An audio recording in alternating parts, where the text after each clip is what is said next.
അവരെന്നെ പറയണം അള്ളാഹ് ഞങ്ങളെ എയറിൽ ഒട്ടിച്ചു, വിശ്വാസമൊക്കെ ഫുള്ള് തകർത്തു എന്നൊക്കെ. ആണ്ടി നല്ലോനാന്ന് പറയുന്ന ഒരു കഥ ഉണ്ട്. ആണ്ടി എന്ന് പറയുന്നയാൾ വളരെ നല്ലവനാണ്. ഇത് ആര് പറഞ്ഞു? ആണ്ടി തന്നെ പറഞ്ഞു എന്നാണ്. അതിന്റെ അപ്പുറത്തൊക്കെ എവിഡൻസുകളൊന്നുമില്ല. ഇപ്പൊ ഇവരിങ്ങനെ എവിടെ ഇരുന്നിട്ട് സോഷ്യൽ മീഡിയയിൽ ഒരു പോസ്റ്റർ ഉണ്ടാക്കി വിട്ടിട്ട് അവര് പറയാണ് ദൈവത്തെ ഞങ്ങൾ ഇത് ശരിയാക്കി കളഞ്ഞു. പണ്ടൊരാളുണ്ടായിരുന്നു, നീഷെ എന്ന് പറയുന്ന മനുഷ്യൻ. റോമിലൂടെ അയാൾ നടന്നു, ദൈവം മരിച്ചു എന്നും പറഞ്ഞിട്ട്. ദൈവം മരിച്ചു എന്നും പറഞ്ഞിട്ട് അദ്ദേഹം പകലും രാത്രിയും ഇല്ലാതെ നടന്നു.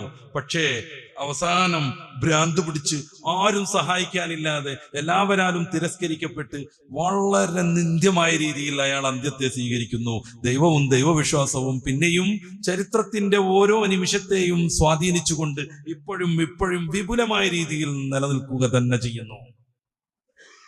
പ്രാർത്ഥിച്ചിട്ട് എന്താ കാര്യം എന്നാണ് ചോദ്യം.